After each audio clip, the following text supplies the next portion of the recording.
Welcome back to the deep dive.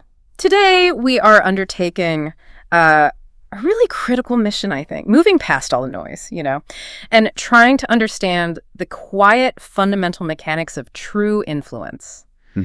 We're diving deep into how you, our listener, can command genuine, quiet admiration and respect, and importantly, without ever needing to raise your voice or constantly seek that external validation. Yeah, and this is such a core pain point for so many people. We see it, well, everywhere, really. Right. In our sources, there was this really stark example, a Reddit user who described feeling like a clown. That was the word they used. Oh, clown. Yeah. Oh. This person was, by all accounts, kind, available, a good listener, all the things you think would earn respect. Okay. But the moment they tried to contribute something serious or share a thought, people would literally, pull out their phones, tune them out, interrupt them. Oh, that's brutal. That feeling of just having no weight. Exactly. That feeling of being perpetually overlooked or underestimated or just invisible. That's the core emotional problem we're really tackling head on today. It's that frustrating paradox, isn't it? Where trying harder, being more available, often seems to result in being taken less seriously. It really does. It backfires. So our goal here is to give you a practical blueprint,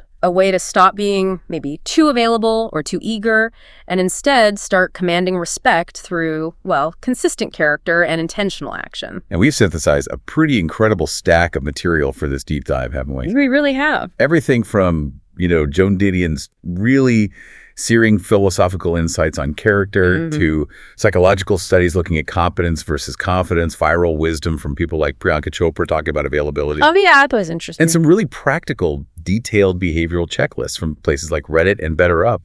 Lots of actionable stuff. Absolutely. And our mission, let's be clear, is to transform these sometimes dense sources into a clear, inspiring, and totally practical guide for you. Right. But let's maybe set the ground rules right away. This isn't about manipulation. Okay. Yeah. It's not social engineering. No, definitely not. That's crucial. Respect that lasts. The real stuff, it has to be rooted in integrity.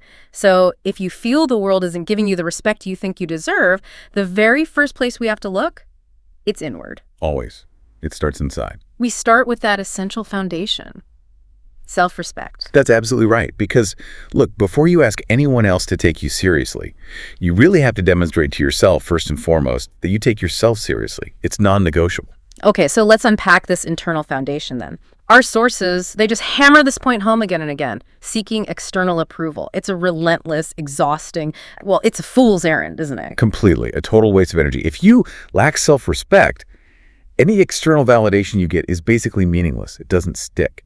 Right. Like, you could get a standing ovation, apparently, and then 5 minutes later, you'd still be doubting your worth because that inner core is just hollow. Precisely. And this is where we really need to lean into the profound observations of Joan Didion. She offers a definition of self-respect that's incredibly rigorous. It's demanding. How so? Well, she argues it has absolutely nothing to do with your external reputation or, constantly seeking the approval of others. Why not? I mean, isn't reputation important? Didion's point is that people are easily deceived. Their opinions shift like the wind. So basing your self-worth on something so fickle is, it's building on sand. I remember reading that distinction she draws. She references Rhett Butler saying to Scarlett O'Hara something like, people with character can do without reputation. That's the one, yeah. That really challenges our modern obsession with optics, with image, doesn't it? It absolutely does. Yeah. Didion sees self-respect not as some kind of public achievement you display, but as a private reconciliation. It's a purely internal agreement you make with yourself about how you conduct your life, your standards. A private reconciliation. I like that framing. She calls it the moral nerve. And when that nerve is intact, you are willing, fundamentally willing, to accept responsibility for your own life, your choices, your actions, your future. And that quality, that willingness, she terms character. Okay, character. But what happens when that moral nerve is damaged or maybe never fully developed? She describes this cycle of self-betrayal, and honestly, her description is hauntingly relatable for a lot of people, I think. Oh, it is. Because lacking self-respect means you're essentially locked into this continuous, painful loop of self-sabotage. How does that manifest? Didion captures it perfectly. She says the experience is like being an unwilling, captive audience to an interminable home movie. Wow. Yeah, an endless film reel that just documents one's failings. You're constantly counting up the promises you broke to yourself, the gifts you wasted through laziness or fear, the trust you betrayed out of cowardice. Oof, that sounds exhausting. It is exhausting. It's this incredibly self-judgmental way to exist because you feel like you're perpetually falling short of your own internal standards. You can't trust yourself. So the goal here, the practical goal, is to stop running that depressing film reel on repeat. We need an action plan, right? Something to cultivate this inner core, moving away from just the philosophy and into like practical daily disciplines. Exactly. We need the how-to. And the sources provide 3, let's call them non-negotiable disciplines that really solidify this inner reconciliation, this self-respect. Okay, let's get into them. What's the first one? These are your practical day-to-day value statements. The first one is radical self-care. But, and this is important, let's redefine that term. Okay, because usually we think bubble baths and spa days, right? Right. And those things can be nice, but this is deeper. This is a foundational commitment to your physical, mental, and emotional health. It's not a reward you give yourself. It's a baseline requirement. Can you give us a concrete example? How is, say, getting enough sleep a value statement and not just being healthy? Absolutely. Yeah. Think about it this way. If you consistently undersleep, if you run yourself ragged, if you constantly postpone eating properly because you feel guilty taking time away from work or other demands. Yeah, guilty as charged sometimes. We all are. But what message you're sending to your subconscious when you do that? You're basically saying, loud and clear, my well-being is secondary, everyone else's needs come first. Ah, I see. So the action itself becomes the message. Precisely. Radical self-care in practice means setting a hard stop at, say, 6 p.m. to ensure you actually get enough sleep. It means prioritizing nourishing food even when junk food is faster or easier. It's a declaration through consistent action that you are worthy of protection and investment. You are the primary asset. Protect the asset. Okay, protect the asset. I like that. Yeah. So if self-care is about establishing your value, what's the second discipline? You said it's the currency. Yes. The currency is integrity of action. And this, honestly, is where most people falter. Not necessarily in the big, grand promises, but in the small, everyday ones. The small ones, like Yeah. That's the most critical insight here, I think. Integrity of action means keeping your promises no matter how minor they seem. Showing up on time. Following through on that simple commitment to send an email you said you'd send. Responding to a text within the time frame you promised, or at least acknowledging it. Every single small act of reliability is like laying another brick in the foundation of your character. So let's say I cancel lunch last minute because I'm too busy again, or I constantly tell people, yeah, I'll call you back, and then I just forget. What's the cumulative psychological impact of that? Besides annoying my friends. Well, you slowly, quietly erode trust. Both external trust people eventually stop taking your words seriously because you've trained them to expect inconsistency. Right. They learn not to rely on you. Exactly. But maybe even more importantly, you stop trusting yourself. That internal lack of reliability, that pattern of letting yourself down in small ways, that's the seed of the self-betrayal Didion talked about. Ah, it connects back. It does. When your word becomes your bond, even in tiny things, that reliability grows the respect factor exponentially because you become someone others can literally count on. And that feeling, that deep down knowing that you are a dependable cornerstone, that's what anchors self-respect. Okay, that makes a lot of sense. Radical self-care, integrity of action. What's the third discipline? You mentioned practicing self-compassion. Now, that sounds like it might contradict the rigor of the first two. If I'm supposed to hold myself to these high standards, how can I also be compassionate? Isn't that letting myself off the hook? That's a really common question, and it gets to the nuance that makes Didion's reconciliation actually possible. Self-respect doesn't demand perfection, it demands responsibility. Okay. Practicing self-compassion means recognizing that mistakes are human. They're inevitable. They are data points, not your destiny. When you fail to meet a standard, and you will, the compassionate approach isn't to beat yourself up for days. Which many of us do. Absolutely.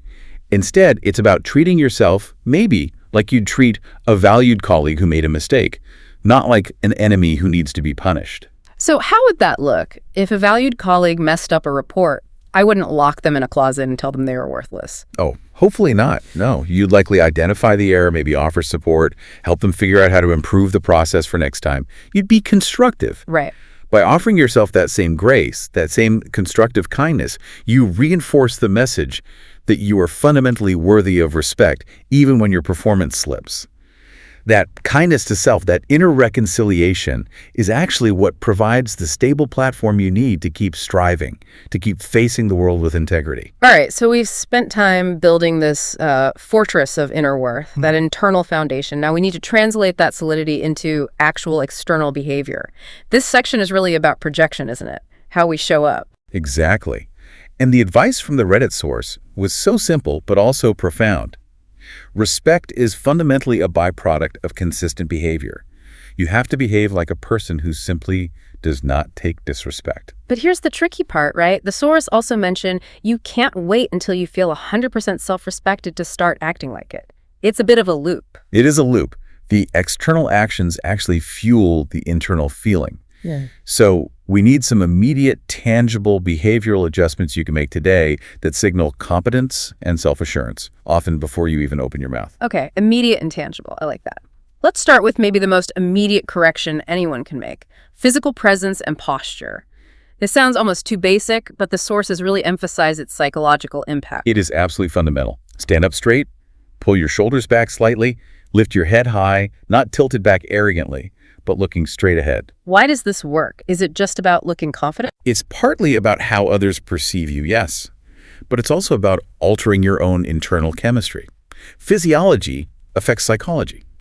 When you adopt a confident posture, you actually signal competence and power to your own nervous system. So it's that classic fake it till you make it idea in action. It starts there, yeah, but it's a loop that slowly transitions into becoming the person who genuinely knows their worth. Think about the opposite. A slumped posture, rounded shoulders, eyes downcast, it screams, "I'm trying to disappear," or "I don't feel I deserve this space." Whereas a straight spine communicates. "I deserve the space I occupy. I am present." It's a nonverbal declaration of self-value. Okay, posture, check. But posture alone, if it's not backed up by substance, can easily come across as just posturing. Or even arrogance, right? Absolutely. Yeah. Which leads us directly to the second and arguably more difficult adjustment: competence over posturing. Look, you can fake eye contact for a meeting. You can consciously stand straight for an hour. But you cannot fake genuine skill or knowledge over the long term. Respect that truly sticks, the deep kind, is earned when you genuinely know your shit, as the source bluntly put it. So the advice is, work on getting objectively excellent at your job, your craft, whatever field you dedicate yourself to. Do the work. Become undeniably good. Why is competence such a powerful respect magnet? What's the psychology there? Because confidence that stems from actual demonstrable skill is incredibly hard to bluff. And, crucially, it's almost impossible for others to take away from you. Ah, okay. It's resilient. Exactly. If you know deep down that you are highly competent in X, Y, or Z, you don't need to constantly broadcast or get defensive. Your knowledge, your ability, it speaks for itself through your results. And that allows you to handle criticism better. Much better. When you're competent, you can withstand challenges or negative feedback without collapsing emotionally, because your sense of worth is anchored in demonstrable ability, not just fragile opinions or external validation. Okay, posture competence. The third adjustment the sources highlighted is one that's often overlooked, I think. Language and articulation. How we actually deliver our thoughts matters just as much as the content itself. Oh, hugely. We need to polish our delivery, maybe consciously improve our vocabulary over time, and specifically use more declarative language. Declarative language, what does that mean in practice? It's about eliminating those little linguistic hedges and qualifiers that subtly betray self-doubt. Think about how often we use phrases like, "I just wanted to say." The just. Or, this might be a silly question, but, or starting every opinion with, "Well, I think maybe we should," or "I feel like." Guilty again. We use those all the time. It feels polite, maybe. It can feel polite, but they often function as verbal apologies for taking up space or having an opinion. You're softening the impact, but you're also weakening your message. So we're undermining ourselves before we even finish the sentence. Pretty much, yeah. The source material really emphasized shifting from that uncertain, hesitant language to clear declarative statements. Can you give an example of the contrast? Sure. Compare. "I think you look nice today," which sounds hesitant, maybe even a bit unsure, Right. versus the shorter, more direct, "You look nice today." The second statement carries conviction. It lands differently. It does. It feels more certain. So the practical advice is, practice eliminating the "I think," the "I feel," the "maybe," the "just," the "kind of," when you're stating an opinion or a fact you know. Use shorter, direct statements. Project undeniable conviction calmly. You often don't need to over-explain or apologize if you know what you're saying is solid. Okay, this is really concrete. Stand tall, know your stuff, speak clearly and directly. But this brings us right back to that critical tightrope walk, doesn't it? If I'm doing all that standing tall, articulating forcefully, owning my achievements, how do I stop that from tipping over into arrogance? That's a huge fear for many people, myself included sometimes. They don't want to be that person. That distinction is absolutely paramount. And the Better Up source provided a really brilliant, clear breakdown between confidence and arrogance. They're not the same thing at all. Okay, let's define them clearly then. What's confidence? Confidence fundamentally is rooted in self-trust. It's a belief in your own abilities, your own judgment, your own worth that comes from within. And because it's secure, it allows you to collaborate effectively. It allows you to ask for help when you need it. It allows you to receive constructive feedback without getting defensive or feeling personally attacked. You operate from a place of inner security. Okay, secure, collaborative, open to feedback. And arrogance, how does it differ? Arrogance, conversely, is almost always rooted in deep insecurity. It operates from a zero-sum mentality. For me to be up, someone else has to be down. Ah, okay. It involves an exaggerated, often brittle sense of self-importance.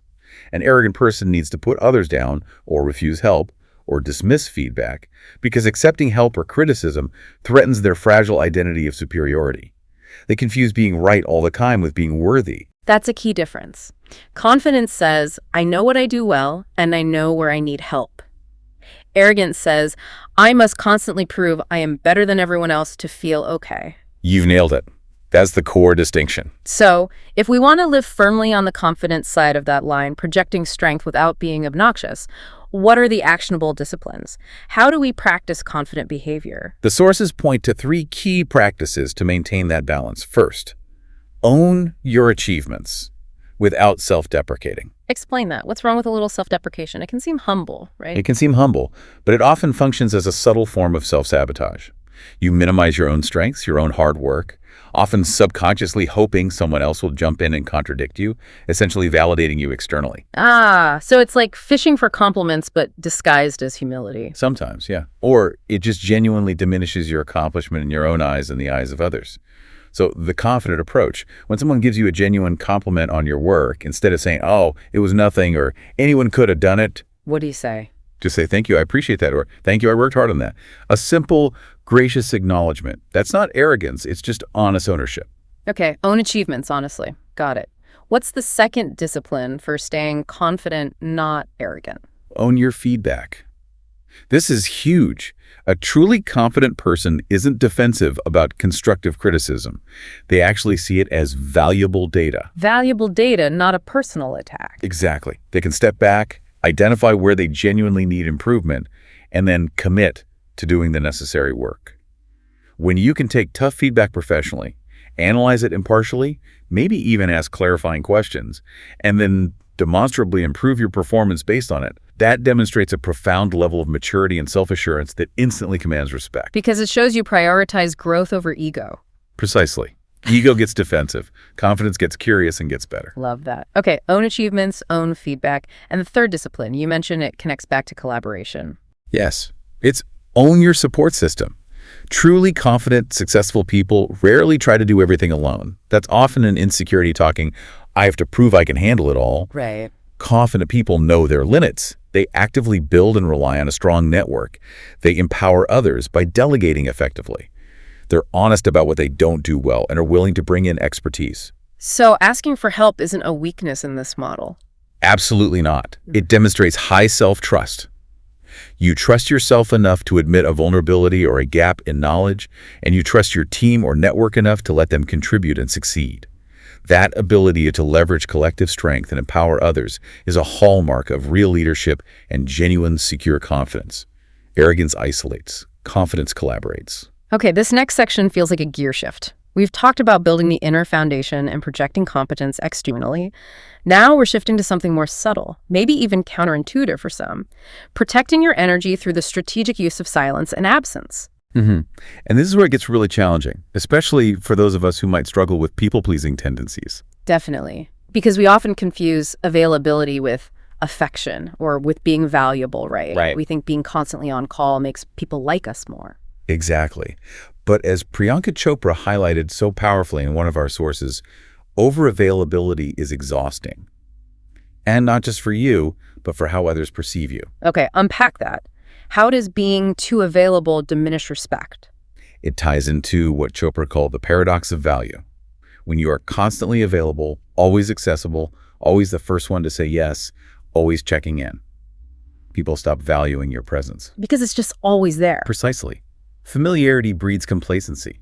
You inadvertently train the people in your life to expect you, not necessarily to respect you or appreciate your contribution. Your energy becomes commonplace. I think we can all picture that colleague, maybe, who never says no. Their effort level might be through the roof, but they become almost invisible in terms of actual impact or influence. That's a perfect example.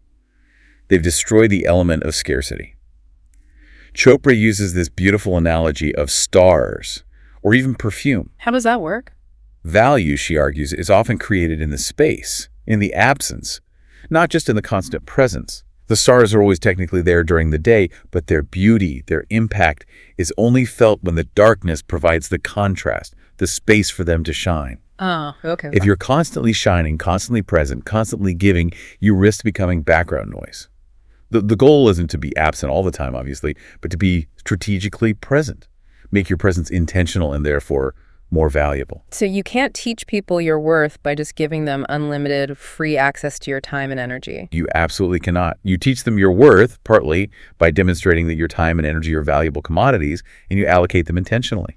Okay, so let's say I start doing that. I start pulling back a bit.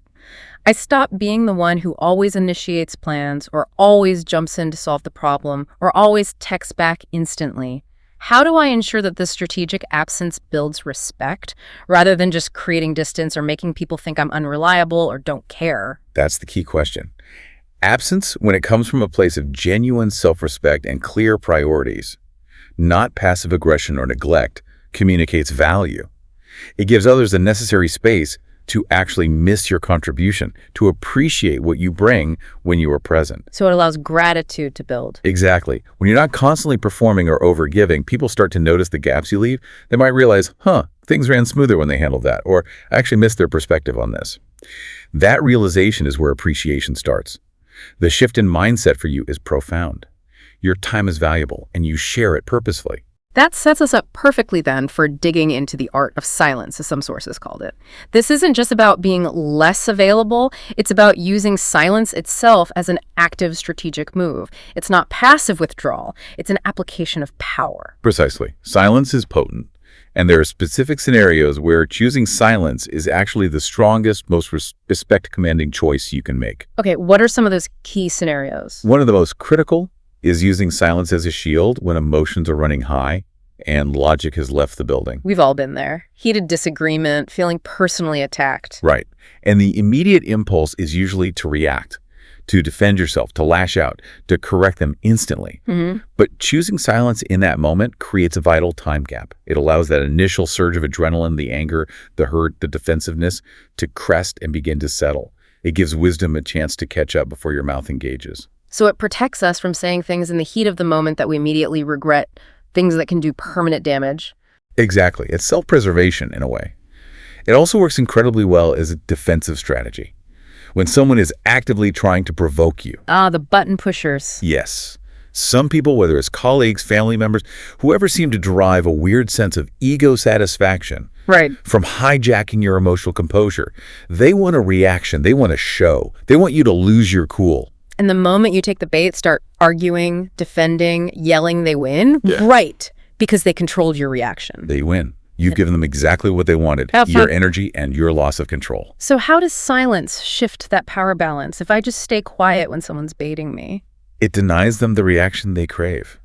It's like refusing to play their game. If you respond to their agitation, their provocation with calm stillness, maybe just steady eye contact, you communicate nonverbally. I see what you're doing and I don't owe you my energy. I won't participate in this drama. And that lack of reaction, what does it do to them? It often throws them off balance. They were expecting a fight, an argument, some emotional fuel. When they get nothing back, the dynamic instantly shifts from a conflict where they might feel powerful to this awkward vacuum. And in that vacuum, they're often forced to confront their own behavior, their own immaturity, because your reaction isn't there to distract from it. Okay, that's powerful. Silence as a shield, silence against provocation. What's the third strategic use? You mentioned silence as observation. Yes. And I think many of us are guilty of the opposite, listening only to formulate our reply, not to actually understand. Definitely. Waiting for our turn to talk. Right. Mindful silence, the kind where you genuinely listen, fully present, without interrupting or planning your rebuttal, allows people to fully reveal themselves. They will fill the space, they'll expose their true intentions, their underlying assumptions, sometimes their weaknesses, sometimes their brilliance. Especially if you feel you're being underestimated. Especially then. Silence allows the underestimator to keep talking, to lay out their entire thinking, maybe even dig themselves into a hole. You, meanwhile, are quietly gathering valuable information, gaining a massive strategic advantage because you're observing and learning while they're busy revealing their hand. Okay, that requires patience, though. It does. Deep listening takes practice. Now, let's talk about perhaps the hardest form of silence to master, but maybe the most impactful, the silence after disrespect. Right. Mel Robbins and others talked about this. Disrespect is framed as a test. The offender wants to hijack your composure, your energy. Exactly. They want to see if they can knock you off balance. So if I've been insulted, dismissed, interrupted rudely, and my response is silence, won't that just be interpreted as weakness, like I'm scared or I don't know what to say? That's the fear, isn't it? That is the absolute core fear, and it's a vital question. The answer really lies in the quality of the silence and what comes with it. If you react emotionally, even with just a sharp word or a defensive tone, you've essentially plugged into their drama. You've given them your power. Okay. When you choose a calm, deliberate silence instead, you deny them the show they were likely expecting. That calm, maybe unflinching silence becomes like a mirror. A mirror how? It forces the offender in that quiet space to confront their own behavior, their own words, their own immaturity, without your reaction serving as a convenient distraction or justification. Your calm becomes louder than their chaos. It highlights their disruption, not your reaction to it. So it's not passive acceptance at all. It's a powerful act of withholding the reaction they expect and maybe even crave. Precisely. It communicates, your behavior does not meet my standard for engagement. I value my peace too much to get into the mud with you. And this leads potentially to the ultimate boundary move the sources mention. Yes. This culminates in the ultimate boundary. Walking away quietly. Notice the emphasis on quietly. Not storming out, slamming doors. No, that's just giving them a different kind of show. This is about calmly, decisively removing your energy from the situation. You might state a clear, non-negotiable boundary first. Something like, I won't be spoken to like that, or this conversation isn't productive anymore. Or maybe you say nothing at all. Or maybe nothing at all, depending on the situation and your safety.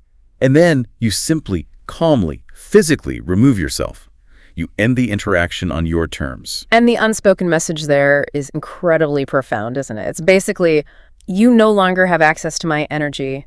My peace, my self-respect are non-negotiable. That's arguably the highest expression of self-respect in action. It says, I value myself, my dignity, and my internal peace more than I value winning this argument, or changing your mind, or even defending my pride in this moment.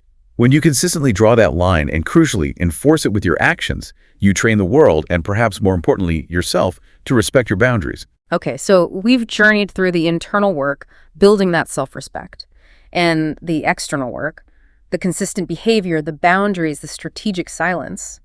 Now, let's talk about the payoff. What does it look like when this actually starts working? Because the work is mostly internal, right? Or at least it starts there. But the results, hopefully, are profoundly external. The sources suggest that when you operate with this consistent integrity and these strong boundaries, you naturally start to attract genuine admiration. That's right. But here's the interesting part. That true admiration often doesn't come with flashing lights or loud applause. It's usually much quieter. Yeah. It hides in subtle gestures, in unspoken shifts in how people treat you. So you stop chasing the loud validation and start noticing the quiet respect instead. Exactly. It's a shift in focus. And we found this fantastic list based on the Viad source and others, outlining 8 rare and subtle signs that people genuinely admire your character, Not just your accomplishments, but who you are even if they never say it directly. This is like the validation checklist that confirms your internal work is actually landing out in the world. Okay, I'm curious. Let's go through them. What's the first subtle sign of genuine admiration? First one is subtle imitation. Imitation, like copying me. Not exactly copying in a superficial way. It's more about when people subconsciously internalize aspects of how you operate because they genuinely respect your effectiveness or your character, and they want to embody that themselves. Can you give an example? Sure. Maybe a colleague starts adopting a particular phrase you use for framing problems because they admire your clarity. Or maybe a friend quietly takes up that morning routine or that reading habit you mentioned months ago, inspired by your discipline. Or they start approaching conflicts with the same kind of calm demeanor you model.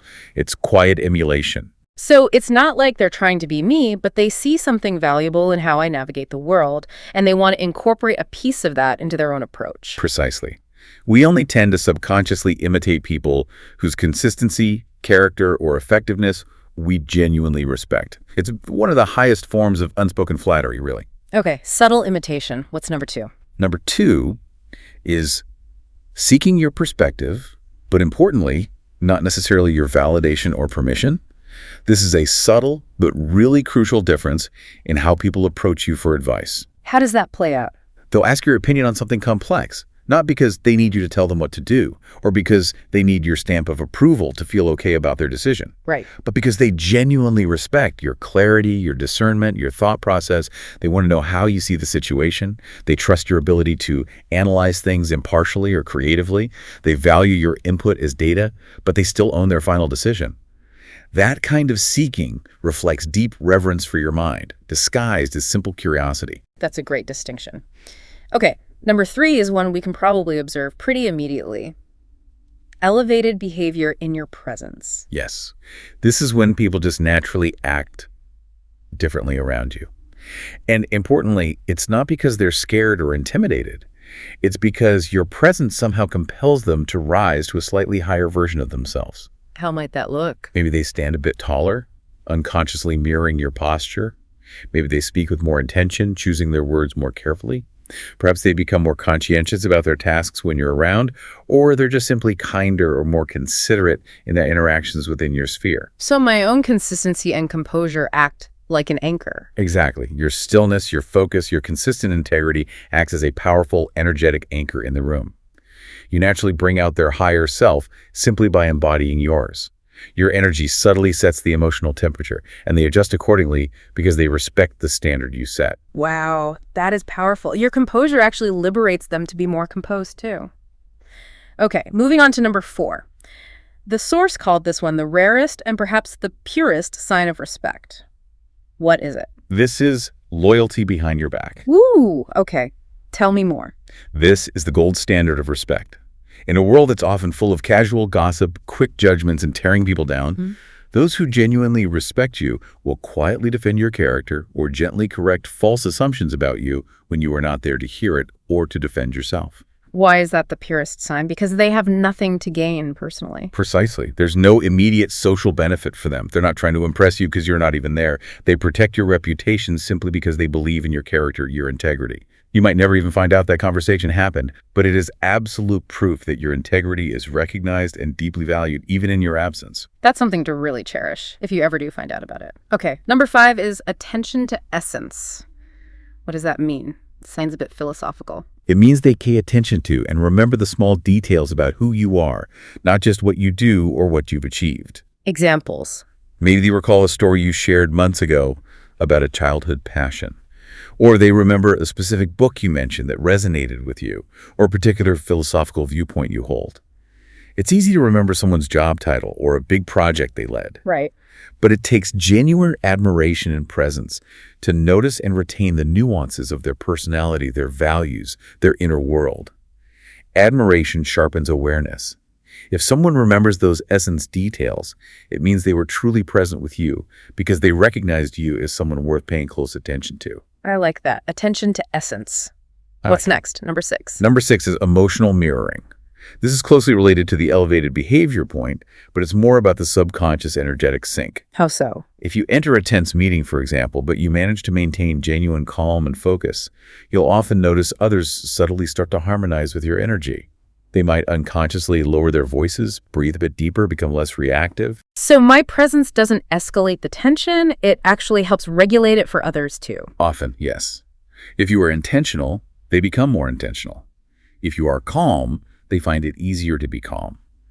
This demonstrates the quiet, compelling weight your self-respect carries. People unconsciously seek stability, and they often find it in the presence of those they hold in high regard. Your internal state influences the collective state. Okay, emotional mirroring. Number 7 is genuine check-ins. This is about the quality of the "how are you" question. People who genuinely respect you might go beyond the superficial pleasantry. How? They might ask how you are really doing, perhaps referencing something specific they know you're dealing with. They show a genuine interest in your well-being, wanting to understand the human behind the image or the role. They recognize that even strong, composed people need support and connection. This indicates a compassionate respect that goes beyond just professional admiration or a surface-level liking. They value the whole person. That's lovely. Okay, and finally, the 8th sign. You mentioned it connects back directly to the previous section on boundaries. Yes. The 8th sign is modeling your boundaries. Meaning they copy my boundaries. You not necessarily copy exact replicas, but when they see you confidently and respectfully set a clear boundary, maybe saying no to an unreasonable request without excessive apology, or calmly walking away from disrespect, as we discussed, it gives them unspoken permission and courage to do the same in their own lives. Ah, so my action serves as a template or an inspiration for them. Exactly. They might think, wow, they handled that so effectively. Maybe I don't have to tolerate X, Y, or Z either. Your authentic self-respect, demonstrated through your boundaries, becomes a model for their own liberation. When your example helps others live with more integrity and self-respect, that's a profound, albeit quiet, form of influence and admiration. #outro. So as we wrap up this deep dive, we've really come full circle, haven't we? Commanding genuine respect, it turns out, isn't some complex social trick or manipulation tactic. No, not at all. It boils down to a deep, ongoing commitment to consistency, to integrity, and ultimately to self-protection. It absolutely starts internally by building that solid foundation of self-respect through those disciplines we talked about, that radical self-care, the integrity of action, the self-compassion, really internalizing the kind of principles Joan Didion laid out. Right, and then it's translated externally, not through shouting, but through adopting that confident, competent behavior, really knowing your craft, articulating your thoughts clearly, owning your achievements and your feedback, all while staying firmly on the confidence side of the line, avoiding that fragile arrogance. And crucially, it's sustained over the long haul by setting those clear, non-negotiable boundaries, by embracing strategic absences sometimes, and by mastering the strategic power of silence, especially when you're tested by disrespect. Protecting your energy is key. And the big takeaway, I think, is that you don't need the constant applause. You don't need overt public recognition. You definitely don't need aggressive posturing to prove your influence or your worth. Absolutely not. The quiet power of authenticity, of consistent character, that's the real key. The effort you put into cultivating and protecting your own peace, operating with integrity day in and day out. That will naturally attract a genuine magnetic form of admiration. The goal, really, is to shift from being easily available and maybe overlooked to being quietly unforgettable and respected. And we wanted to leave you, our listener, with a really profound thought that seems to summarize this entire journey just perfectly. It's drawn from the wisdom traditions echoed in our sources. As the Buddha once said, a single candle can light 1,000 others without losing its flame. That's beautiful, and so true in this context. Your strength, the strength you derive from deep self-respect and consistent character, it spreads quietly. It illuminates and empowers others, maybe through modeling boundaries, maybe through your calm presence without ever diminishing your own light, your own energy. So keep showing up. Keep doing the internal work and letting it manifest externally. Keep showing up as the kind of person who, just by being authentic, leaves people maybe a little bit better, a little bit calmer, a little bit more inspired than you found them. Because that is ultimately how you command respect, without ever needing to demand it, without saying a word. And maybe as you move through your week, think about this. What is the one single boundary, maybe a small one, that you will consciously set or reinforce this week, specifically to protect your own flame?